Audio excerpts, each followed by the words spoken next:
नमस्कार। हमारा देश और पूरा विश्व आज कोविड-19 की चुनौती का सामना कर रहा है। कोविड-19 अभी खत्म नहीं हुआ है। ऐसे में हमारा फर्ज है कि हम सतर्क रहें। इसलिए जब तक दवाई नहीं तब तक कोई ढिलाई नहीं। कोरोना से बचाव के लिए जरूरी है नियमित रूप से हाथ धोना, मास्क पहनना और आपस में उचित दूरी बनाए रखना। याद रखिए, 2 गज दूरी मास्क है जरूरी। खांसी, बुखार या सांस लेने में कठिनाई होने पर हेल्पलाइन नंबर 1075 पर संपर्क करें। जय हिंद बच्चों। आज की कक्षा में आप सभी का स्वागत है। मैं श्रीमती राधा सागर, उच्च माध्यमिक शिक्षक, मैं higher secondary school Anand Nagar Bhopal से हूँ। मैं आज कक्षा 12वीं के इतिहास विषय में अध्याय 10 का जिसका नाम है उपनिवेशवाद और देहात के बारे में आप सभी से चर्चा करूँगी। इतिहास विषय के 12वीं क्लास के इतिहास विषय के अध्याय 10 के बारे में पढ़ा था, जिसका नाम है उपनिवेशवाद और देहात।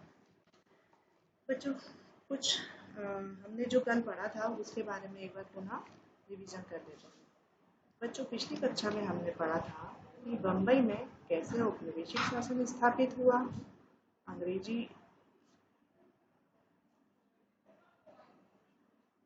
शासन स्थापित हुआ, अंग्रेजों ने ग्रामीण समाज में कैसे पुनर्स्थापित किया, पुरानी राजस्व प्रणाली क्या थी, नई राजस्व प्रणाली क्या थी, 1793 में कॉर्नवालिस द्वारा स्थायी बंदोबस्त के बारे में पढ़ा, सूर्यास्त विधि के बारे में पढ़ा था, जोतदार के बारे में पढ़ा था जो धनी किसान होते थे, तथा पहाड़ी लोगों के बारे में पढ़ा था। ठीक है बच्चों, कल हमने कुछ आप लोगों को प्रश्न दिए थे जिसके आंसर मैं आज आप लोग को बता देती हूँ। उपनिवेशवाद का अर्थ, जब कोई ताकतवर देश किसी कमजोर देश पर हमला कर जीत ले, अपना साम्राज्य स्थापित कर ले, तो ये उपनिवेश कहलाता है। जमींदारी प्रथा कहाँ लागू हुई थी? जमींदारी प्रथा सर्वप्रथम बंगाल में लागू हुई थी। जो अगला क्वेश्चन है, जोतदार कौन थे? जोतदार बच्चों धनी किसानों को कहा जाता था। फिर नया क्वेश्चन है, संथाल कौन थे? एक जनजाति थी जो राजमहल की पहाड़ियों के आसपास पाए जाते थे। चलिए बच्चों, अब हम आज क्या पढ़ने जा रहे हैं इसके बारे में बताते हैं। आज हम पढ़ेंगे देहात में विद्रोह बम्बई और दक्कन में हुए थे, राजस्व की मांग और किसान कर्ज, ऋण का स्रोत सूख गया, अन्याय का अनुभव, दक्कन दंगा आयोग आदि के बारे में पढ़ेंगे। बच्चों, हमारा नेक्स्ट पॉइंट है देहात में विद्रोह, बम्बई दक्कन। दक्कन की बात करते हैं। दक्कन यानी दक्षिण भारत का क्षेत्र आ जाता है। जो बम्बई के नीचे बम्बई के नीचे वाले क्षेत्र को हम दक्कन के नाम से जाना जाता है। 19वीं शताब्दी में भारत के विभिन्न प्रांतों में किसानों ने साहूकारों के विरुद्ध विद्रोह कर दिए थे।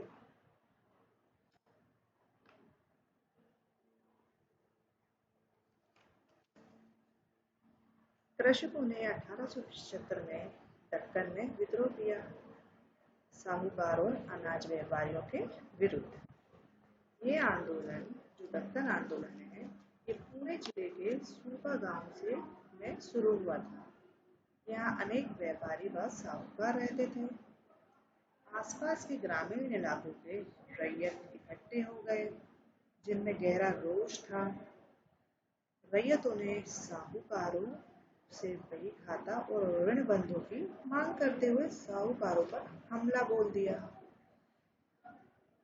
साथ ही साथ बही खाते जला दिए और साहूकारों के घर में आग लगा दी। किसानों में रोष इतना अधिक था कि उन्हें करने के लिए मजबूर होना पड़ा। किसानों के हमलों से घबराकर साहूकार गांव छोड़कर भाग गए। ऐसी ऐसी परिस्थितियां हुई जिसके परिणाम स्वरूप विद्रोही किसान, जिन गांवों में किसानों ने विद्रोह किया था, उन गांवों में पुलिस थाने स्थापित हुए, जिससे उन पर नियंत्रण रखा जा सके। ब्रिटिश शासन ने नई राजस्व प्रणाली बनाई या लागू करी, ब्रिटिश शासन जैसे जैसे बंगाल से भारत के अन्य भागों में फैलता गया, वहां भी राजस्व की नई नई प्रणालियां लागू कर दी गई, जिससे जिसमें से एक था स्थायी बंदोबस्त, या जिसको दूसरे नाम इस्तमरारी बंदोबस्त के भी नाम से जाना जाता है। 1810 के बाद खेती तथा उपज की कीमतें बढ़ने लगी और बंगाल के जमींदारों की आमदनी में इजाफा हुआ। इसी के साथ दक्कन में अपनाई गई राजस्व प्रणाली को रैयतवाड़ी रैयतवाड़ी प्रथा कहा जाता था। रैयतवाड़ी प्रथा मद्रास में लागू हुई। ठीक है बच्चों, अब हम नए पॉइंट को लेते हैं, राजस्व की मांग और किसान कर्ज। बम्बई दक्कन में पहला राजस्व बंदोबस्त 1820 में आया। राजस्व इतना अधिक था कि बहुत से स्थानों से किसान अपने गांव छोड़कर नए क्षेत्रों में चले गए। जब वर्षा नहीं होती थी, मतलब राजस्व इतना अधिक होता था कि किसानों को अपने गांव छोड़ करके भागने पे मजबूर होना पड़ा, क्योंकि उनके पास इतना, मतलब इतनी बुरी स्थिति थी, इतनी दयनीय स्थिति थी कि वो राजस्व जो ऋण लिया था उसको चुका नहीं पा रहे थे, असमर्थ हो गए थे। जब वर्षा नहीं होती थी और फसल खराब होती थी, तो किसानों के लिए राजस्व अदा करना असंभव हो जाता था। जब कोई किसान अपना राजस्व नहीं दे पाता था, तो उसकी फसलें जब्त कर ली जाती थी। संपूर्ण गांव पर जुर्माना ठोक दिया जाता था। परिणाम स्वरूप किसानों की आय में और भी गिरावट आई। उनकी स्थिति में और भी, मतलब उनकी दुर्दशा बहुत बुरी हो चुकी थी, उनकी स्थिति बहुत कमजोर हो चुकी थी। इसी दौरान भयंकर 1832 से 34 में जो इलाके थे, देहाती इलाके मतलब जो ग्रामीण गांव के लोग जो जहाँ पर बसते थे, अकाल की चपेट में आके बर्बाद हो गए। क्योंकि अकाल के कारण उनकी स्थिति और भी ज्यादा दयनीय हो गई। दक्कन में दक्कन में ही एक तिहाई पशुधन मौत के मुंह में चले गए। ऋणदाता से पैसा उधार लेकर ही राजस्व चुकाया जा सकता था। रैयतों ने एक बार ऋण लिया तो उसे वापस करना उनके लिए कठिन हो गया, क्योंकि वो कर्ज के बोझों तले दबते ही जाते थे। कर्ज बढ़ता गया, उधार की राशियां बकाया रहती गईं। ऋणदाताओं पर किसानों की निर्भरता बढ़ती गई। किसान बोझों के तले दबता गया। इनकी स्थिति बहुत ही ज्यादा खराब हो चुकी थी। ठीक है बच्चों, अब हम पढ़ने जा रहे हैं नेक्स्ट पॉइंट, ऋण का स्रोत सूख गया। उस समय की बात है, भारत के कपास व्यापारी कच्ची कपास के विश्व बाजार को अपने कब्जे में करने के सपने देखने लगा, क्योंकि उस समय अमेरिका में गृह युद्ध चल रहा था। 1865 में अमेरिका में गृह युद्ध समाप्त हो गया, तो वहां कपास का उत्पादन फिर से चालू हो गया। ब्रिटेन के भारतीय कपास के निर्यात में गिरावट आती चली गई। महाराष्ट्र में व्यापारी और साहूकार अब ऋण देने के उत्सुक नहीं थे, क्योंकि अगर उन्होंने कृषकों को ऋण दे दिया तो उन्हें अब अंदाजा हो गया था, अब हमको ये मिलना या इसकी प्राप्ति करना मुश्किल ही है। लेकिन ये कृषकों के लिए तो बहुत बुरी बुरी समस्या थी, क्योंकि अगर उनको ऋण नहीं मिलेगा तो वो फसल कैसे उगाएंगे। उन्होंने ये देख लिया कि भारतीय कपास की मांग घटती जा रही है और कपास की कीमतों में गिरावट आ रही है। ऐसे में साहूकार किसानों से बकाया ऋण वापस मांगने लगे, जिससे किसानों की स्थिति और किसानों की समस्या और बढ़ रही थी। एक तो उनके पास ऋण नहीं मिल रहा था, और जो पुराना जो साहूकार किसानों से बकाया ऋण वापस मांगने लगे, तो उससे उनको और परेशानियों का सामना करना पड़ा। एक और तो ऋण का स्रोत सूख गया, वहीं दूसरी ओर राजस्व की मांग बढ़ा दी गई। एक बार फिर ऋणदाताओं की शरण में कृषकों को जाना पड़ा।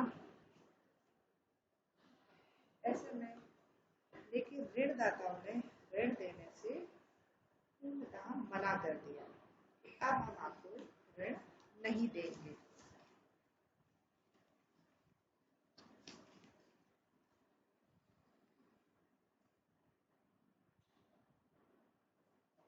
ठीक है बच्चों, अब हम अगला पॉइंट पढ़ने जा रहे हैं, अन्याय का अनुभव। अन्याय का अनुभव, इसमें हम जानेंगे कि कृषकों के साथ ऋणदाताओं ने, सरकार ने कैसे अन्याय किया, जिससे हमें अलग एक पॉइंट से समझ में आ रहा है कि कृषकों के साथ कैसा अन्याय हुआ, कितना अन्याय हुआ, उसके बारे में जानेंगे। ऋणदाता द्वारा ऋण देने से इनकार किए जाने पर, जो ऋणदाता द्वारा ऋण देने से इनकार कर दिए जाने पर रैयत समुदाय को बहुत ही गुस्सा आ रहा था। तो ये बहुत बहुत गलत महसूस हो रहा था कि हम लोग की ऐसी परिस्थिति है, ऐसी मतलब अकाल आ रहे हैं, सूखा पड़ रहा है, और ऐसे में भी उनको ऋण नहीं मिल पा रहा। तो स्वाभाविक बात है, उनको महसूस हो रहा था कि अब उनके साथ अन्याय हो रहा है। रैयतों को लगा कि ऋणदाता वर्ग इतना संवेदनहीन हो गया है कि वह उनकी हालत पर कोई तरस नहीं खा रहा। ये कैसे कर सकते हैं? अरे दे देते, धीरे धीरे ही सही, लेकिन दे देते। ऐसे ऐसी परिस्थितियों में रैयतों का बहुत बुरा हाल हो चुका था। इसी समय दक्कन दंगा आयोग द्वारा छानबीन करने में के मामलों में एक मामला ये आया, जिसमें ऋणदाताओं ने एक मामला ये आया जिसमें सामने समझ में आया कि ये जो ऋणदाता थे, इनके द्वारा धोखा करने के बारे में पता चला। ये जो ऋणदाता थे, ये अनपढ़ गरीब किसान के साथ धोखा करते थे। धोखे से उनको धोखे से उनको मतलब गलत हस्ताक्षर या फिर अंगूठा लगवा लेते थे, क्योंकि वो लोग पढ़े लिखे तो नहीं थे कृषक, और वो अपनी मतलब अंगूठा लगा करके लगाने को तैयार हो जाते थे, क्योंकि उनको तुरंत चाहिए, और उनको इतना समझ में नहीं आता था कि क्या लिखा है क्या नहीं लिखा। ऐसी कंडीशन में पता चला कि ऋणदाता उनके साथ धोखा कर रहे हैं। इसी समय 1859 में अंग्रेजों ने एक परिसीमन कानून पारित किया। ये परिसीमन कानून था, जिसका ये उद्देश्य था, मतलब जिसमें ये कहा गया कि ऋणदाता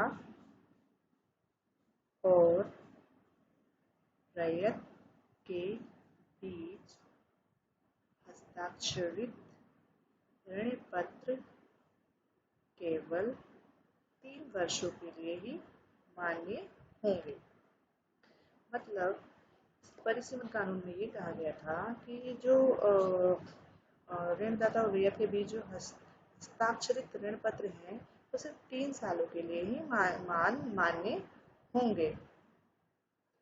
और ये जो ऋणदाता थे ये किसानों को कर्ज देने के बाद या कर्ज चुकाने के बाद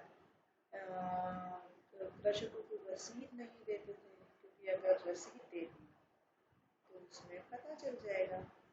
लेकिन इनको ये छुपाने के लिए, उनके साथ अन्याय करने के लिए कर्ज देने के बाद भी ऋणदाता जो कृषक थे वो ऋण चुकाने के बाद भी उनको रसीद नहीं मिलती थी, जिससे ऋणदाताओं की होशियारी के बारे में पता चलता है कि वो कैसे कृषकों के साथ अन्याय करते थे, कैसे उनके साथ गद्दारी करते थे, उनके साथ धोखा करते थे। किसानों की फसल कीमतों पर ले तो लेते थे, किसानों की जो फसलें थी कम कीमतों पे ले लेते थे और उन फसलों को ले लेने के बाद उसमें नकली आंकड़े भर देते थे। किसानों की जो जमीन थी और जो कम कीमतों की वजह से जो किसानों की फसल कम कीमतों पे ले लेते थे।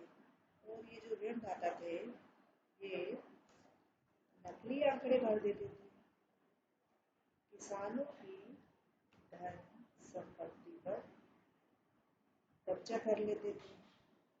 मतलब किसानों के साथ धोखा करके उनकी जो संपत्ति होती थी, उनके हल, उनके पास जो गाड़ियाँ होती थी, किसानों के पास जो बैलगाड़ी और उनके पास जैसे जानवर, पशु जो खेती करने में उपयोग में लाए जाते थे, और इन सब चीज़ों को वो जब्त कर लेते थे। क्योंकि अगर ऐसे समय किसान ऋण नहीं दे पाता था, ऋण नहीं चुका पाता था, तो जो ऋणदाता थे उनके पास ऐसे समय में इनकी जो ज़मीनें होती थी उनको कम पैसों में जब्त कर लेते थे, उनके जानवरों को जब्त कर लेते थे, बैलगाड़ियाँ, उनके पास जो गाड़ियाँ होती थी उनको, उनकी ज़मीन को, इन सबको वो अपने कहते हैं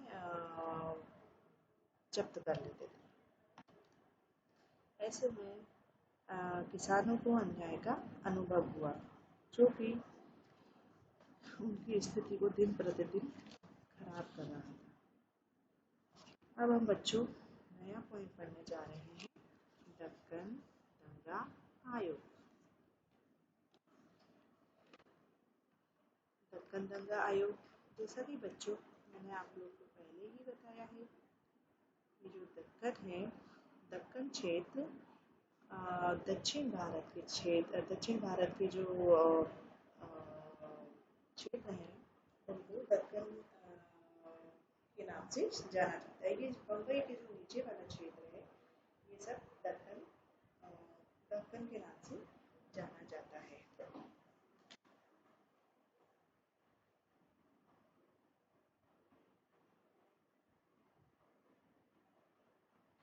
दक्कन दक्कन दंगा आयोग जो बना था, दक्कन व बम्बई के कृषक आंदोलन या विद्रोह को दबाने के लिए भारत सरकार के दबाव में बम्बई सरकार ने एक आयोग बनाया।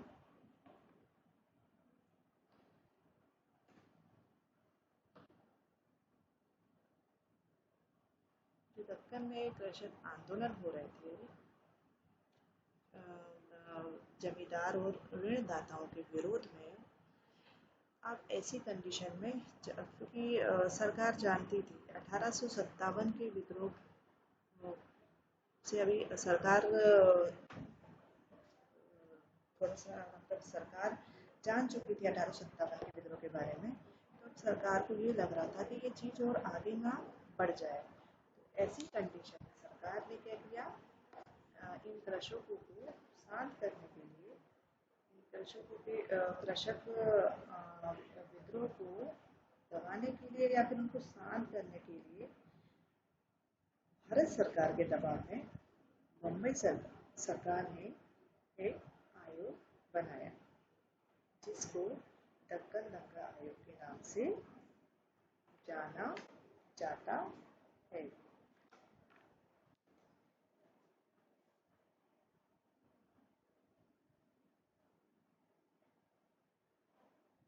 आयोग ने अपनी एक रिपोर्ट बनाई जो 1878 में ब्रिटिश पार्लियामेंट में पेश की गई। इस रिपोर्ट में बताया गया, इस आयोग ने दंगा पीड़ितों की जांच कराई, रैयत वर्गों, साहूकारों, जमींदारों और जो उस समय के चश्मदीद गवाह थे उन सबके बयान लिए तथा उन दंगों के बारे में पूर्ण जांच की।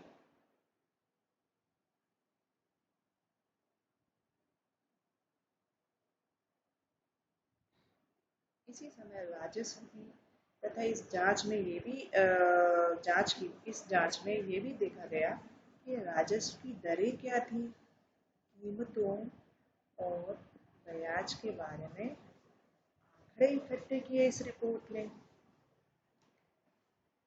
और जिला कलेक्टर द्वारा भेजी गई रिपोर्टों का भी संकलन किया।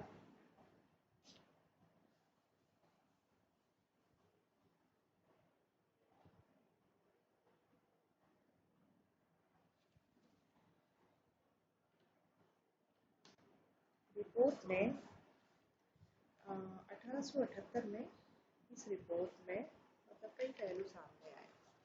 जो 1878 की जो दंगा आयोग की रिपोर्ट थी इसमें इसमें सारा दोष क्या हुआ था कि जो ऋणदाता और साहूकारों को ही माना गया, सारा दोष इन्हीं लोगों के ऊपर मढ़ दिया गया।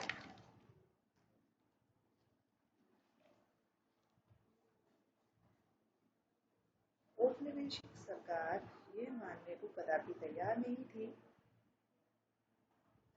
कि जनता में असंतोष या रोष कभी भी सरकारी कार्यवाही के कारण उत्पन्न हुआ।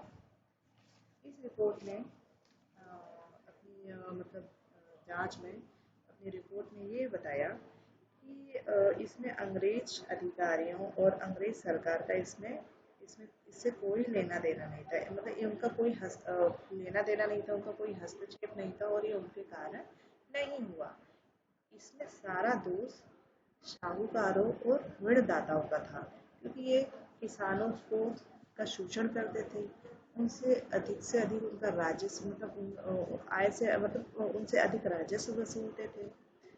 राजस्व वसूल ना कर पाने की स्थिति में जो ये साहूकार और ऋणदाता थे उनकी जमीन, उनकी फसल, उनकी जमीन, उनके जो उनका धन, उनकी खेती आदि को जब्त कर लेते थे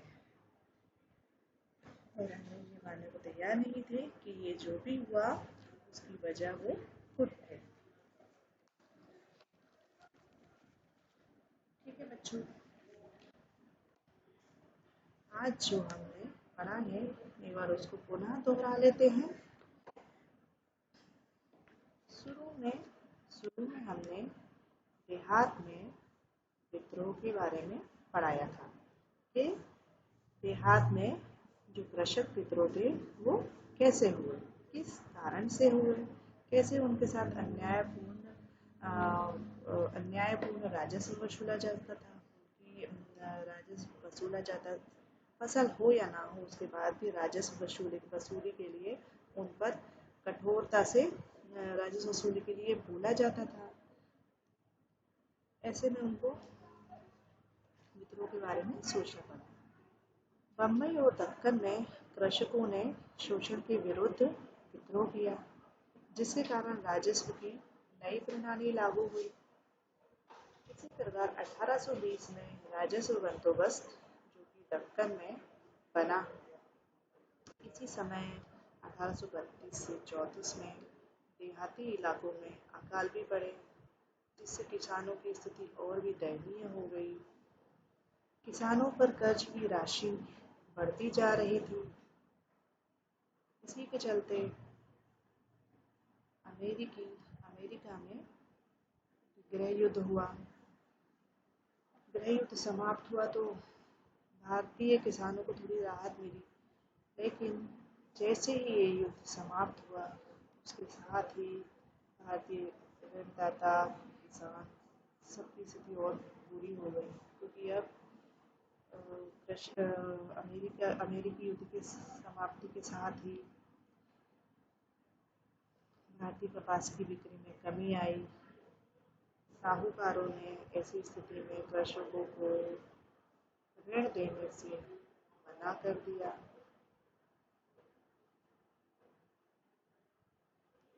जिससे कृषकों की हालत और बुरा हाल हो गया। कर्ज चुकाने के बाद वे ऋणदाता किसानों के साथ अन्याय करते थे, उनके साथ धोखा करते थे, और ऋणदाता कर्ज चुकाने के बाद भी ऋणदाता किसानों को रसीद नहीं देते थे, नकली आंकड़े भर देते थे, अधिक से अधिक राजस्व वसूल लेते थे। इन सब के कारण एक दंगा आयोग बना। इन सब के कारण कृषकों ने विद्रोह किया। इन विद्रोह की मतलब इतना उग्र रूप धारण कर लिया था कि इसके लिए भारत सरकार को एक आयोग बनाने के लिए दबाव डालना पड़ा तथा इस भारत सरकार ने बम्बई सरकार पर एक जांच आयोग बिठाने का निर्णय लिया, जिसको दक्कन दंगा आयोग कहा जाता है। इस रिपोर्ट ने साहूकारों व ऋणदाताओं को दोषी माना।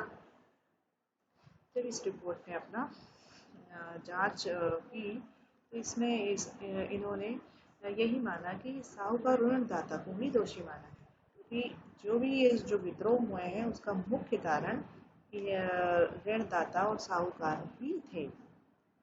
अंग्रेज ये मानने को तैयार नहीं थे कि जो हुआ ये उनकी वजह से हुआ। मतलब इसमें उन लोग की नीति, अंग्रेजों की नीति और अंग्रेजों के इसमें कोई हस्तक्षेप नहीं था। ये सब ऋणदाता और साहूकारों के कारण हुआ। चलिए बच्चों, आशा करती हूँ कि आप लोग को ये चीज़ समझ में आई होगी। बच्चों, इस भाग के मैं कुछ आपको महत्वपूर्ण प्रश्न देती हूँ, इनके आंसर आप लोग मुझे बताइए। अगर नहीं मिलते हैं तो इसके आंसर मैं ही आपको बताऊंगा। पहला प्रश्न है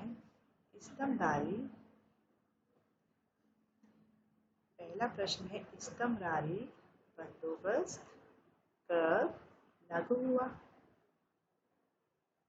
स्तम्भरारी बंदोबस्त को ही बच्चों हम स्थायी बंदोबस्त कहते हैं।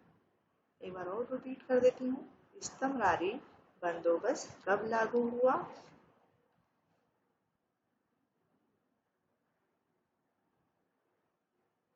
हमारा दूसरा प्रश्न है दक्कन दंगा आयोग क्या था?